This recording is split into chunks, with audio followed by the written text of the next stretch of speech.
Hello guys, welcome to the divine talks. और आज के ब्रॉडकास्ट में हमने बात किया है श्री भोलेनाथ महाराज जी से। आज का ब्रॉडकास्ट है भगवान शंकर के ऊपर कि आखिर हम हर मंत्र बोलते हैं ओम नमः शिवाय, तो आखिर वो ओम का क्या मतलब है, शिव इस शब्द का क्या मतलब है।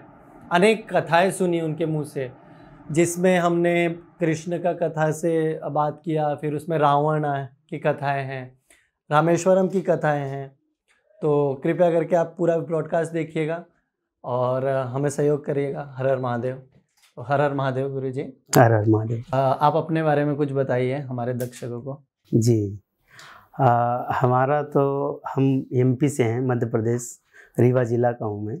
और भगवान की कृपा असीम हमारे ऊपर हुई है, जो संतों की सेवा करते करते हमारा जीवन इस मोड़ की ओर आया। तो हमने सोचा कि चल करके ऐसा कोई कर्म किया जाए, हम अपने सनातन धर्म के लिए कोई ऐसा कार्य करें जो लोगों तक, जन जन तक प्रभु को ओर मोड़े और जन जन तक हमारा ये भगवान नाम संकीर्तन और अपने धर्म प्रति लोगों को जागरूक हों, लोग जाने।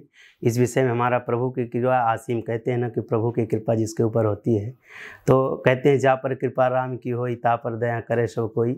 प्रभु की कृपा हमारे ऊपर है तो लोगों को सहयोग सपोर्ट हमारे तक मिला और यही जीवन हमारा चलता है। और आखिरी तक यही सोचता हूँ कि जब तक ये जीवन रहे तब तक प्रभु की ओर ही हमारा हमेशा जीवन समर्पण है और आगे तक ही रहेगा, यही प्रभु की कृपा। तो पहला सवाल ये है गुरु जी की, जैसे हम कहते हैं कि ओम नमः शिवाय, ओम हनुमंताय नमः, तो काफ़ी ऐसे मंत्र उच्चारण में ओम आता है। तो आखिर ये ओम शब्द का मतलब क्या है? आखिर एक ध्वनि है कि वो चीज़ है क्या, कि वो हर चीज़, हर मंत्र के आगे हम उसे जोड़ देते हैं और वो एक ताकत देती है, मुझे लगता है ऐसा एक मंत्र को। तो आखिर वो ओम का मतलब क्या है? ओम कहते हैं कि साक्षात शिव ही है, ठीक है ना। ओम शिव ही हैं और उन्हीं कहते हैं कोई भी चीज़ हम मंत्र में कहते हैं ना तो ओम पहले लगाते हैं ना। ओम नमो भगवते वासुदेवाय, है ना। तो ओम से परिपूर्ण वो मंत्र हो जाता है। अगर हम ओम लगाते हैं तो ओम से ही पूर्ण रूप हमारा वो मंत्र फिर साकार रूप में हो जाता है। ऐसा जो है तो उसका प्रभाव ओम का है। ओम साक्षात शिव के ही स्वरूप कहे गए। तो आखिर आपने कहा ओम एक साक्षात शिव के स्वरूप है।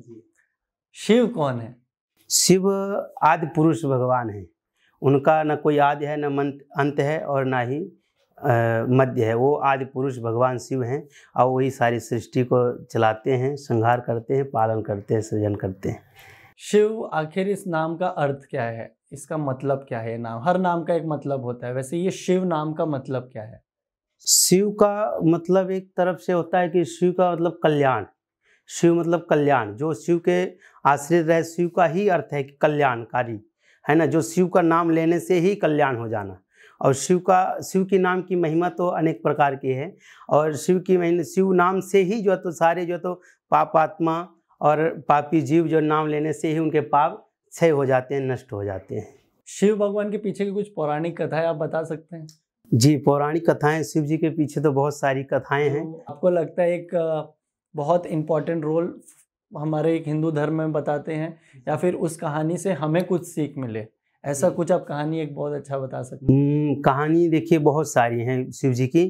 कहते हैं ना कि शिव जी के पीछे जैसे पौराणिक कथाएं जो लोग थोड़ा थोड़ा जानते हैं कथा के विषय में, तो जैसे एक शिव जी का भस्मासुर का ही संबंध ले लीजिए, है ना। और शिव जी जो तो भगवान कन्हैया का भी दर्शन करने के लिए पहुंचे थे, तो लोग जो तो शिव जी के विषय में जो तो जानते हैं। और शिव जी कहते हैं कि क्षण में प्रसन्न हो जाते हैं, क्षण में रुष्ट हो जाते हैं ना। शिव जी जैसा कोई भोला भाला है नहीं, वो कब प्रसन्न हो जाए कब क्रोधित हो जाए कोई नहीं जानता, है ना। तो कहते हैं ना कि एक चोर आया था मंदिर में, शिव जी के मंदिर में गया चुराने की इच्छा से। जैसे कहते हैं ना कि एक घंटा लगा हुआ था, वहाँ पर चढ़ करके उसने सोचा कि इसको हम चुरा लें। लेकिन शिव जी की महिमा, शिव जी बड़े कौतुकी होते हैं ना, वो तो भक्त की हमेशा परीक्षा लेते हैं। तो जैसे शिव जी को वो घंटा चुराने के लिए ऊपर चढ़ता है तो हमेशा जो तो 2 अंगुल कम पड़ जाता है। तो शिव जी ने सोचे कि ये, शिव जी ने अपनी महिमा कर दी तो हमेशा 2 अंगुल। तो उसने बार बार सोचते सोचते मन में विचार किया क्यों ना इस शिवलिंग पर ही चढ़ करके हम ये ले लें। तो जैसे शिवलिंग पर चढ़ता है कि वो फिर 2 अंगुल कम पड़ जाता है। तो उसने मन में विचारा है कि हर बार ये 2 अंगुल क्यों पड़ जाता है कम। तो साक्षात शिव जी ही प्रकट हो गए और शिव जी ने ही कहा कि जब शिव जी प्रकट हो गए तो देख करके घबराया और वो भागने लगा। तो शिव जी ने बोले अरे रुक रुक, किधर जा रहा है। तो बोले महाराज डर गया वो कि हमें अब दंडित करेंगे। लेकिन शिव जी ने कहा कि तुझे क्या चाहिए, वरदान मांग। तो उसने कहा महाराज हमें कुछ नहीं चाहिए, बस हमें वही घंटा दे दीजिए। लेकिन उसके विषय में ये भी जानकारी कि आप प्रसन्न किस बात में हुए। तो शिव जी ने कहा कि तुमने हमारे ऊपर चढ़ करके हमारे कंधों की मसाज की है, इसलिए मैं तुम्हारे ऊपर प्रसन्न हूँ, है ना। तो शिव जी ऐसे हैं। और पौराणिक कथाएं बहुत सारी शिव जी की कथा कहते हैं ना कि हरि अनंत हरि कथा अनंता। तो भगवान जो है तो शिव अनंत हैं और भगवान हरि अनंत हैं, उनकी कथाएं अनंत हैं। और लोग हमेशा कहते हैं कि शिव जी के विषय में, प्रभु के विषय में जितना ही लोग जानेंगे, जितना ही गहराई में जैसे घुसते जाएंगे, उतना उसमें डूबते जाते हैं, ऐसा प्रभु का है। तो पौराणिक कथाएं बहुत सारी हैं ऐसे, और यही सब चीज़ प्रभु। आपको वो कृष्ण का आपने बताया कि जैसे शंकर भगवान कृष्ण जी का दर्शन करते, आपको कथा पता है या आप बता सकते हैं उसके बारे में? जी, जब भगवान कन्हैया का जन्म होता है तो सभी लोगों ने दर्शन करने के लिए आतुर होते हैं, लेकिन भगवान शिव जी ने भी मन में विचार किया कि हम भी चले जो तो कन्हैया का दर्शन करने आए। लेकिन भगवान कहते हैं ना कि जैसे कहते हैं कि राम अपना जो तो इष्ट भगवान शिव को मानते हैं और शिव जी अपना इष्ट भगवान राम जी को मानते हैं। तो कहते हैं ना कि जितना ही शिव जी भी कन्हैया का दर्शन करने का उतावलू थे कि हम जा कर के दर्शन करें, उतना ही हमारे कन्हैया भी जो थे। तो शिव जी ने तो वहाँ पर रूप धारण करके पहुँच जाते हैं और वहाँ का रूप हाँ वहाँ पर पहुँचते हैं और जा कर के कि किस प्रकार का हमारा दर्शन हो जाए, कब मैं प्रभु से मिलूँ, कब उनका जो तो। लेकिन वहाँ बहुत से लोग विचार करते हैं, लेकिन तब यशोदा मैया के पास जब जाते हैं तो अनेक प्रकार की जो तो माया इत्यादि करते हैं, लेकिन यशोदा मैया ने मना कर दिया। क्योंकि कहते हैं ना कि जब से कन्हैया वहाँ पर जन्म लिए तब से एक में का असुर वहाँ वध करने के आतुर होते रहते थे। लेकिन शिव जी ने अपना जो है तो कन्हैया का दर्शन करते हैं। माता जी से कहते हैं कि जैसे भिक्षा मांगने एक भिक्षुक के रूप में पहुँच जाते हैं, और यशोदा मैया जब भिक्षा लेकर के पहुँचती हैं तब कहते हैं मैया मुझे इस भिक्षा की आवश्यकता नहीं, मुझे बस अपने लाल का दर्शन करा दे। तो वहाँ पर कि जैसे मैया कहती हैं कि हम तुम्हें दर्शन नहीं करा सकते हैं, तो भगवान श्री कृष्ण ने भी रोना प्रारंभ कर दिया, है ना। जैसे जब रोना प्रारंभ किया, शिव जी के सम्मुख आए तो वो भी शांत हो गए और शिव जी भी दर्शन करके प्रसन्न हो गए, है ना। तो ऐसे भगवान शिव जी हैं कि अनेक प्रकार की भगवान लीलाएं करते रहते हैं, है ना। तो इस तरह का शिव जी महाराज का प्रसंग है। और रास में भी आते हैं, जब भगवान कन्हैया रास रचाते हैं तो वहाँ जब सब सखियाँ चलती हैं कि जो तो जा कर के वहाँ हम भी जो चलेंगे, लेकिन जब पार्वती जी भी चलने लगती, शिव जी बोले कि हमें भी ले चलो। तो बोले वहाँ केवल स्त्रियाँ ही जा सकती हैं, पुरुषों को जो तो वहाँ नहीं जाना है। तो उन्होंने कहा कि हमें भी ऐसा कोई सजा दो, ऐसा हो कि जो कृष्ण ना समझ पाए मुझे। और महाराष्ट्र में शिव जी भी जो है तो वहाँ पर कहते हैं, तो कहते हैं ना कि कोई कहता है ना कि यहाँ इस स्थान का पास बना रहता है, अपना पास दिखाओ, है ना। तो सब जो अपना अपना दिखा, लेकिन शिव जी ने घूंघट उठा करके प्रवेश कर गए, है ना। तो भगवान कन्हैया भी जो तो शिव जी का दर्शन ही करना चाहा। उन्होंने जब कहते हैं ना कि भगवान सब कन्हैया जब नाचने लगे, नृत्य करने लगे, तो भगवान ने जोर की बांसुरी बजाई। तो भगवान कहते हैं कि सर से खिसक गई सब जब साड़ी और बनवारी मुस्कुराए। तो ऐसे जब साड़ी खिसकी तो कन्हैया मुस्कुरा जा रहे, भोले बाबा आप। तो वहाँ से कहते हैं वृंदावन में एक स्थान जो है गोपेश्वर महादेव जी का भी है, जो आज वहाँ भी साड़ी श्रृंगार से इत्यादि भोले बाबा को सजाते हैं। जैसे आपने अभी शिव भगवान के रूपों की बात की, तो शंकर भगवान के कितने रूप हैं, शिव के कितने रूप हैं? शिव जी के रूप तो वैसे 19 बताए गए हैं। उनमें से कहते हैं कि जब माता सती जी का जैसे ये अपने पिताजी के यहाँ यज्ञ में अपना शरीर को भस्म कर देती हैं, तो वहाँ से जैसे समाचार मिलता है शिव जी को कि वहाँ सती जी का अपना शरीर भस्म कर देती हैं, तो शिव जी को बड़ा क्रोध आया और शिव जी ने अपनी एक जटा उठा करके पटकी, उसमें से वीरभद्र प्रकट हो गए। और उन्होंने जैसे जो तो एक विशाल रूप धारण किए और एक वीर प्रकट हुए, तो उन्होंने हाथ जोड़कर कहा कि हे प्रभु हमें क्या करना चाहिए, किम करोमि, किस लिए हमारा प्रादुर्भाव किए। तब भगवान कहते हैं वीर तुम्हारा कल्याण हो और दक्ष के यज्ञ में जाओ और यज्ञ सहित दक्ष को भी जो है तो भस्म कर दो। तो वहाँ पर जा कर के भगवान जो है तो वीरभद्र जी महाराज जा करके वहाँ से उनको भस्म करते हैं। काल भैरव भगवान उनके ही अवतार हैं। काल भैरव की कहानी आप बता सकते हैं उसके? तो काल भैरव महाराज का भी उग्र, कहते हैं ना कि जो अभिमान, कहते हैं ना किसी के अंदर अभिमान, ब्रह्मा जी के जो है तो 5 मुख थे, है ना, तो एक जो है तो काल भैरव महाराज ही जो वहाँ पर जो तो कहते हैं ना कि कोई अभिमान करता है ना, तो अभिमान को चूर करने के लिए काल भैरव भगवान अपने नाखूनों से उनका एक सिर को अलग कर देते हैं, है ना।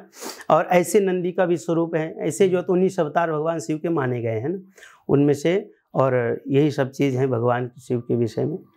भगवान शिव को हिंदू अपने रिलीजन में एक क्या औहदा, एक रोल दिया गया है, क्या आप उनके बारे में बता सकते हैं? भगवान शिव जी का देखिए कि अपने सत्य सनातन धर्म और अपने हिंदू धर्म की ओर आगे अग्रसर कि आगे की ओर सत्य सनातन धर्म को लोग जाने और सत्य सनातन धर्म के लिए जुड़े।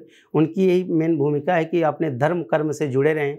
जैसे कहते हैं ना कि अपने माता पिता गुरुजनों के प्रति और अपने धर्म सनातन, कहते हैं ना कि हम अपने धर्म की जब रक्षा करेंगे तो धर्म हमारी रक्षा करेगा ना। कहते हैं ना कि बहुत से लोग पूजा पाठ इत्यादि करते हैं ना, तो पूजा पाठ हमारा कभी व्यर्थ नहीं जाता है। अगर हम आज कहते हैं ना कि लोग जब हमारा साथ छोड़ देते हैं तो उस समय हमारा धर्म हमारी रक्षा करता है। सब कोई छोड़ करके चले जाएंगे लेकिन धर्म हमें नहीं छोड़ सकता है, धर्म हमारी रक्षा करता है। तो भगवान शिव की भूमिका ये है कि अपने धर्म की ओर अग्रसर रहें, अपने हिंदू सनातन धर्म, हमारे सनातन धर्म को आगे की ओर बढ़ाते हुए ले जाएं। शिव पार्वती जी का तो देखिए पति पत्नी का संबंध है ना, उनमें अटूट विश्वास, अटूट प्रेम और अटूट संबंध है ना, पति पत्नी का संबंध है ना।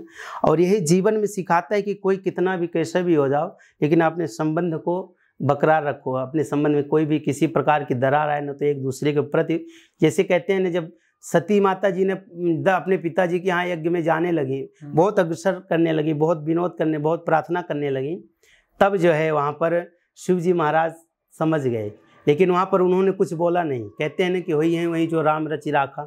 भगवान ने शिव ने कहा जो परमात्मा ने लिख दिया होगा वही होना है ना। तो ऐसे पति पत्नी के एक संबंध होना चाहिए कि एक दूसरे का प्रति जो है तो अपना, अगर कहीं पति अगर क्रोधित हो जाए तो पत्नी को शांत होना चाहिए, पति अगर क्रोधित पत्नी को शांत हो जाना चाहिए ना। कहते हैं ना, लेकिन आज का समय बड़ा फास्ट हो गया है ना। कहते हैं ना कि एक किसी संत का कहावत है ना कि जिन्हें हम हार समझे थे गला अपना सजाने को, वही नाग बन बैठे हमें काट खाने को, है ना।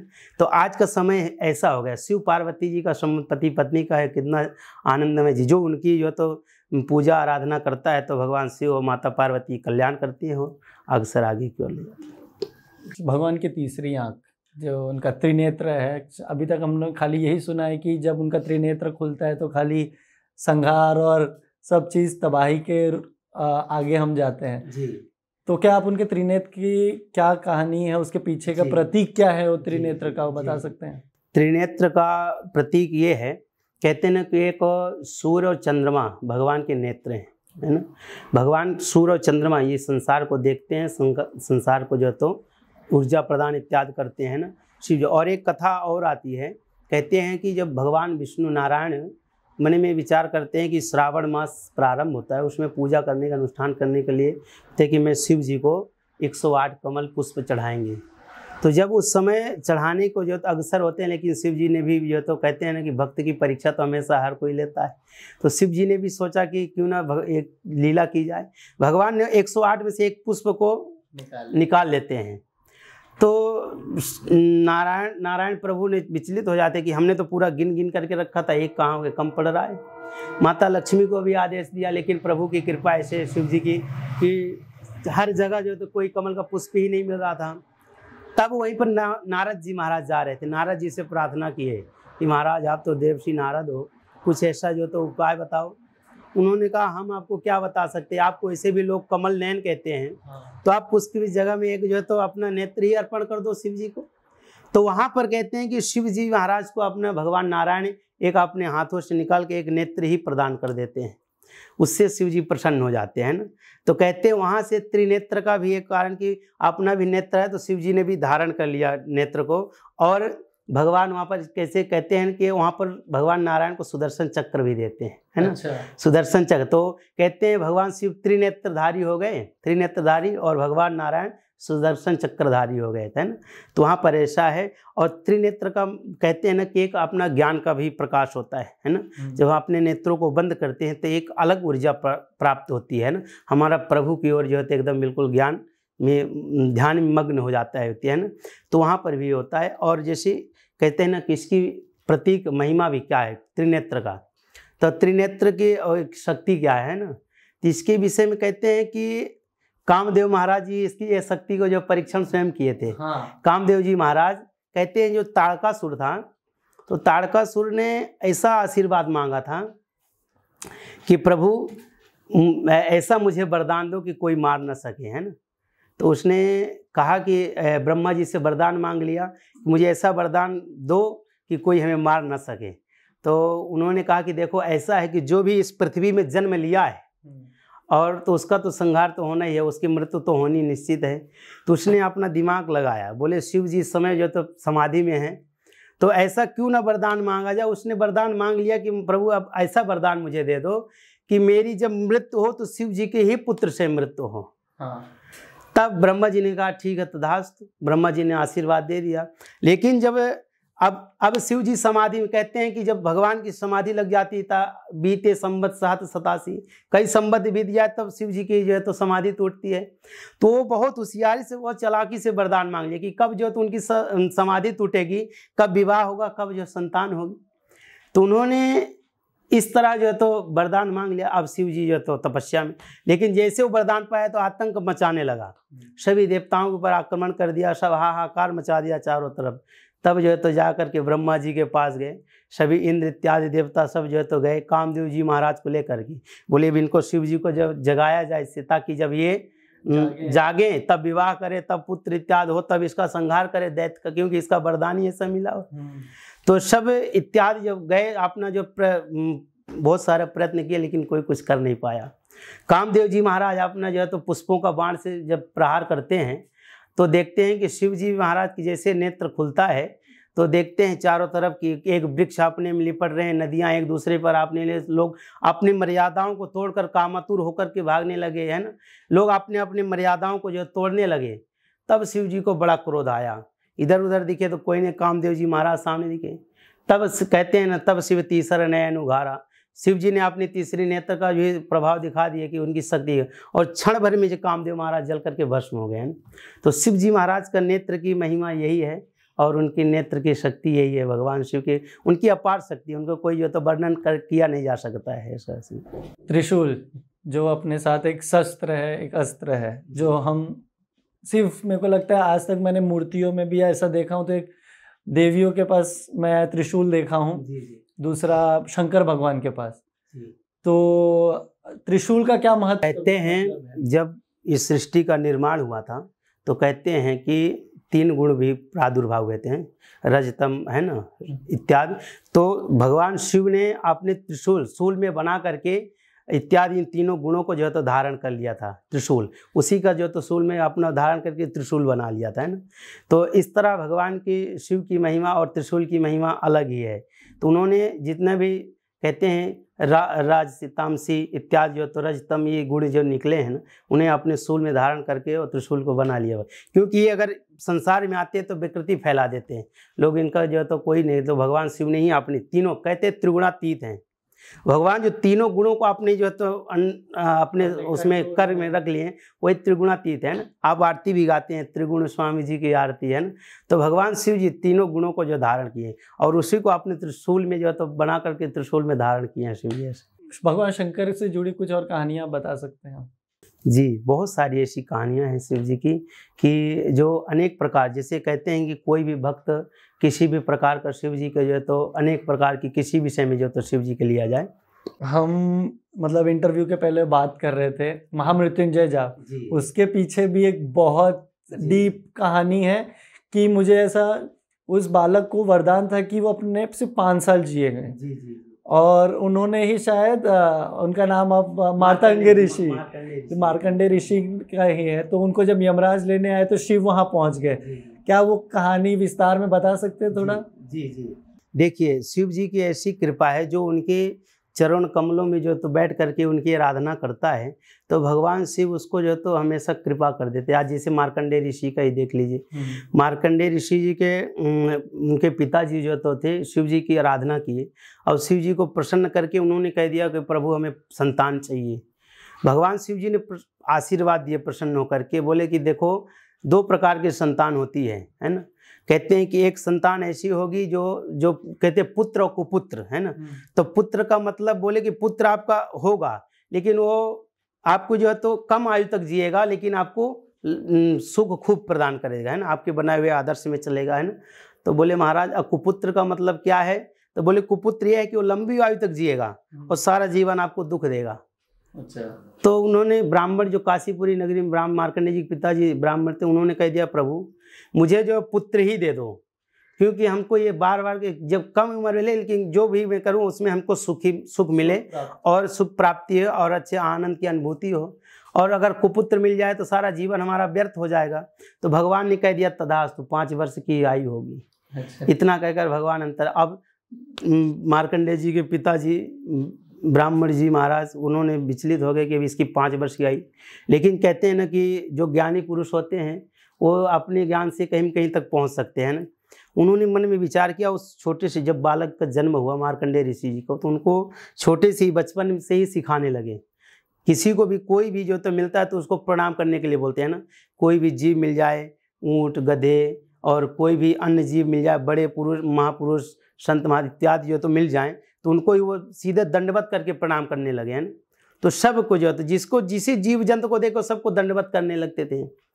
तो इस समय जब ऐसे करते करते एक जब धीरे धीरे जो तो वर्ष जो तो बीतते गया, 3 वर्ष हो गए, तो एक समय ऐसे सप्त ऋषि जा रहे थे। जो सप्त ऋषि जा रहे थे वो उनको देख करके बालक ने एकदम छोटे, जैसे कहते हैं ना कि जब हम बालकों को शिक्षा देंगे तो बड़े भोले हो सके, बड़े उससे जो तो मंदिरों में प्रणाम करते इत्यादि देखते हैं। तो जैसे वो दंडवत करके प्रणाम किए तो सप्त ऋषियों के मुख से निकल गया चिरंजीवी भवा, चिरंजीवी भवा। अब जैसे उन्होंने चिरंजीवी का आशीर्वाद दे दिया तो उन्होंने सोचा कि बाद में मन में विचार किया, तब उनके पिताजी ने सोचे मार्कंडेय ऋषि के महाराज जी के, दौड़े दौड़े बोले महाराज आपने आशीर्वाद क्या दिए? बोले इसकी तो अब शेष 2 वर्ष ही जो है तो आयु है, अब इसका जो तो कुछ हो नहीं सकता है। तो वो मार्कंडेय सप्त ऋषियों ने मन में विचार किया अब तो ये तो गड़बड़ हो गया, और संतों का आशीर्वाद कभी टलता नहीं है। उन्होंने कहा कोई बात नहीं, अब इसको मुझे दे दो, हम इसको जो तो इसका कल्याण होगा। तो ब्राह्मण देवता ने जो तो बालक को समर्पित कर दिए सप्त ऋषियों के पास, और वो बोले कि ठीक है। अब चलते चलते जो तो बीतते गए समय और उन्होंने सोचते सोचते ब्रह्मा जी के पास पहुँचे। ब्रह्मा जी के पास है और ब्रह्मा जी के जैसे बोले कि हम जब जाएंगे हम प्रणाम करेंगे, पीछे से बालक को भी बोल दिया कि तुम भी प्रणाम करना। तो सप्त ऋषियों ने जाकर के प्रणाम किया, ब्रह्मा जी ने आशीर्वाद दिया। जैसे वो बालक भी प्रणाम करने लगा तो उसको ब्रह्मा जी ने चारों मुख से कह दिया चिरंजीवी भवा, चिरंजीवी भवा। अब सप्त ऋषियों ने अपनी जो तो जब उनके सर का बोझ टला तो एकदम स्वतंत्र हो गए। बोले महाराज अब हम चले। तो बोले कहाँ जा रहे हो? बोले इस वर्ष इस बालक की जो है तो 1 ही वर्ष जो आयु हुई बची है, अब आप जानो, आपका आशीर्वाद जाने। बोले अरे आप कहाँ जा रहे हो? बोले हम तो हमारा सर का भार उतरा, अब हम तो चले, अब आप जानो, आपका आशीर्वाद जाने। तो ब्रह्मा जी बोले नहीं, आप तो जो है तो ज्ञानी हो, तो आप कुछ बताओ उपाय। तो सप्त ऋषियों ने कहा कि आप बुद्धि के ज्ञाता हो, आप सृष्टिकर्ता हो, तो आप ही बताओ। बोले कोई बात नहीं, आओ चलो हम लोग चलते हैं भोले बाबा के पास। तो जैसे चलने लगे ब्रह्मा जी आगे से प्रणाम किए, सप्त ऋषि प्रणाम किए, वही बालक को भी बताए तो वो भी दंडवत प्रणाम करने लगा। भगवान ने जो तो 5 मुख से शिव जी ने कह दिया चिरंजीवी भवा, चिरंजीवी भवा।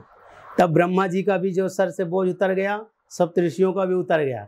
सब जो है तो मन में विचार, बोले महाराज अब जानना आपका आशीर्वाद जान, क्योंकि इस बालक की आयु शेष ही बची है, जो तो 1 ही 2 दिन की आयु बची है। बोले कि ये कौन बालक है, कहाँ से इसको लेके आए? बोले एक ब्राह्मण का बालक है। बोले ये तो हमारी ही जो तो आशीर्वाद से तो ये जन्म लिया है। तो बोले महाराज जब आप ही ने इसको आशीर्वाद से, आपकी जो तो आशीर्वाद से जन्म लिया, तो अब आप जानो और आपका आशीर्वाद। और जब बोले कोई बात नहीं, आप इसको मेरे पास छोड़ दो, आप लोग जाओ। तो शिव जी ऐसा जो तो बालक को बोले शिवलिंग की स्थापना किए और बोले इसी में शिव जी का बेलपत्र ले करके और चढ़ाते रहना, ओम नमः शिवाय करते रहना। जैसे ओम नमः शिवाय का प्रादुर्भाव जाप करने जैसे शेष उनके दिन बचते गए ना, जिस दिन उनकी आयु पूरी होने वाली तो उस दिन यमराज साक्षात प्रकट हो गए।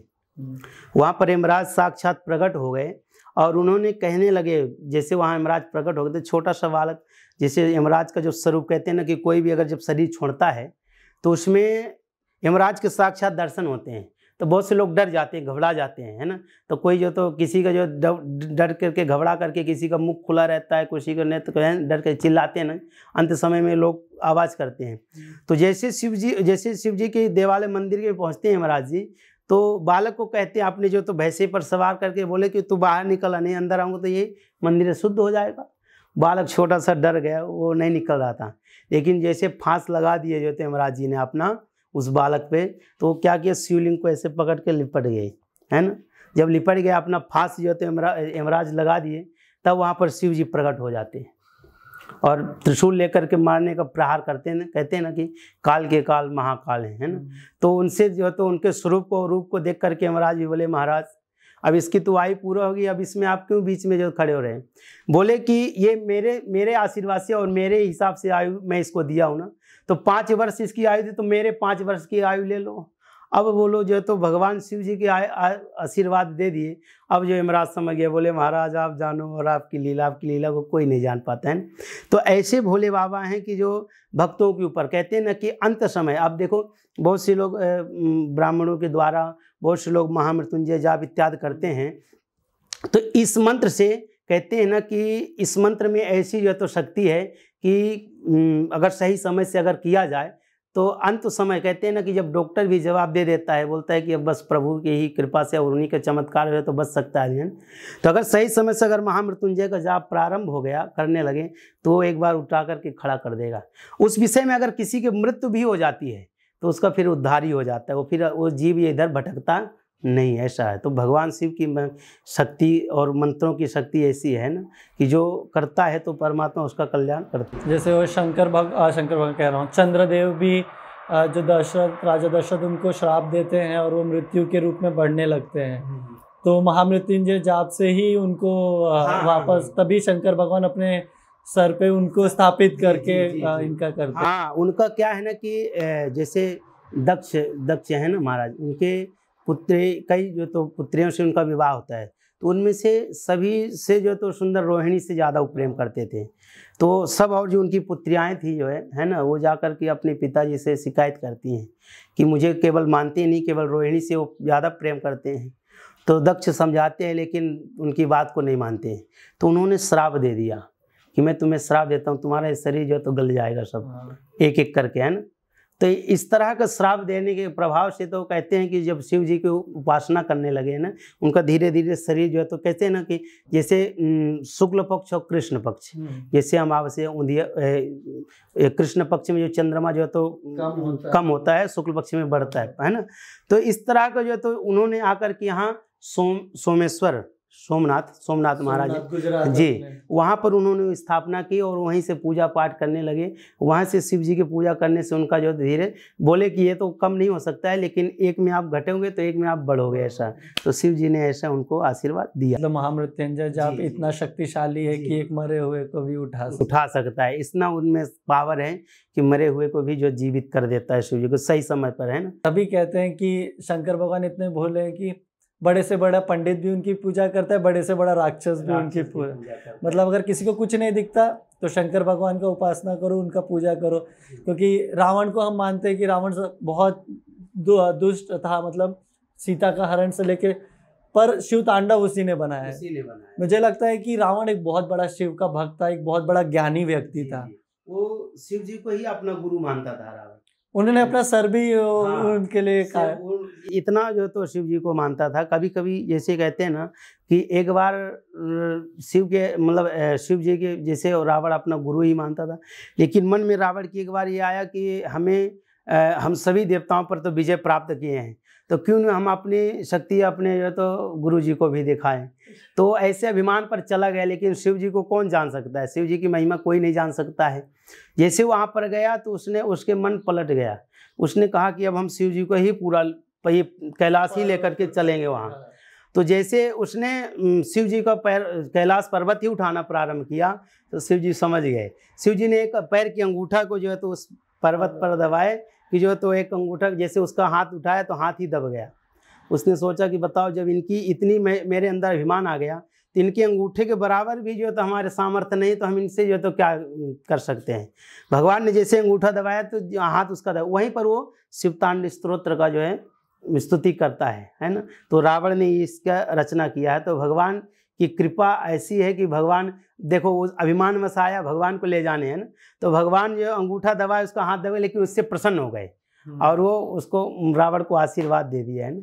और इस तरह की भगवान की लीला, और भगवान कहते हैं कि भगवान की शिव की पूजा हर कोई कर सकता है ना। जैसे आपने प्रश्न ही पूछे बहुत अच्छा कि देव और दानव और ऋषि संत महात्मा सब इसकी पूजा कर सकते हैं शिव जी की। तो शिव जी महाराज एक ऐसे हैं देवता हैं कि वो क्षण भर में प्रसन्न हो जाते हैं और क्षण में क्रोधित भी हो जाते हैं। कब किसकी लीला से कब किसके जो है तो भाव से प्रसन्न हो जाए कोई नहीं जान पाता है। शिव की पूजा करने का कुछ नियम है, जैसे कि मैं बोलता हूँ हम ये करवाते हैं अपना सत्यनारायण की कथा, तो उसके लिए वो सब आता है, केले का वृक्ष, ये सब अलग अलग पूजाओं के अलग अलग तरीके होते हैं। तो शंकर भगवान का अगर पूजा करवाना रहेगा तो उसके लिए क्या है, उसके क्या नियम है, कानून है, कौन से पूजाएं हो सकती है जिससे अपना बाधा हर चीज़ का कटता है, तो आप उसके बारे में बता सकते हैं? जी, इस विषय में क्या होता है कि शिव जी की पूजा में जैसे कहते हैं भावेन विद्यते देवा, सर्वप्रथम हमें भाव होना चाहिए, है ना। हम किसी देवता का पूजा करते हैं भाव से होना चाहिए, है ना। अब भाव हमारे अंदर नहीं है तो हम कितना भी जो तो सामग्री, कितना भी धन अर्जित करके कितना भी कुछ करें, लेकिन भाव से कुछ, अगर भाव नहीं है तो कुछ भी नहीं होने वाला है। बहुत से लोग कहते हैं ना कि कोई भी चीज़, जैसे हम लोग भगवान शिव जी की पूजा में तो कहते हैं ना कि एक लोटा जल से भी अगर पूजा कर दोगे तो भी प्रसन्न हो जाते हैं। तो उनमें जितना ही आप जितना शिव जी के लिए करो, है ना, उनमें जैसे विशेष बेलपत्र, है ना, बेलपत्र शिव जी को अति प्रिय है ना। त्रिदलम त्रिगुणाकारम त्रिनेत्रम चा त्रिधायदम, है ना। त्रिनेत्र के भगवान शिव हैं, त्रिनेत्र बेलपत्र भी चढ़ाओ। तो बेलपत्र से कहते हैं ना कि माता पार्वती जी भी बेल वृक्ष में बैठ करके साधना की हैं और वो बेलपत्र को भी ग्रहण करके इसके लिए शिव जी को बेलपत्र अति प्रिय है ना। उनको कुछ मिले या न मिले, बेलपत्र और भांग धतूरा इत्यादि मिल जाए, उसी से वो प्रसन्न होने वाले हैं ना। तो कहते हैं कि भगवान को भाव से जो भी बुलाता है, भगवान को भाव से पूजा करता है, भगवान शिव असीम कृपा करते हैं। ऐसा शिव जी की महिमा। पूजा पाठ मतलब ये कहूँगे, बाकी देवताओं को हम फूल हार मतलब ऐसा मिठाई ये सब ज़्यादा प्रिय, शिव भगवान ने बेल धतूरा जिसको लोग छोड़ चुके हैं, जो कोई नहीं ग्रहण करता। तो हम उस शंकर भगवान में क्या है कि वो हम उसी चीज़ों से वो प्रसन्न होते हैं। शिव जी के अलावा कोई दूसरा सेवन नहीं कर सकता, है ना।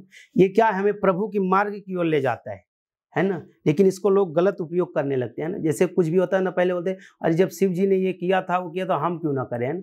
तो शिव जी क्या है, वो अपनी क्या है कि ये हमें हमारी साधना का मार्ग, अगर हम कहते हैं कि अगर भांग धतूरा हमें किसी को न गाली देने के लिए मन उकसाता है ना कुछ, है ना, उसमें एक शांति मिलती है ना। अगर जैसे संत महात्मा, जैसे देखो नागा साधु इत्यादि होते हैं, वो केवल जो तो कहते हैं ना कि प्रभु का प्रसाद पाते हैं, उसी में मगन रहते हैं ना।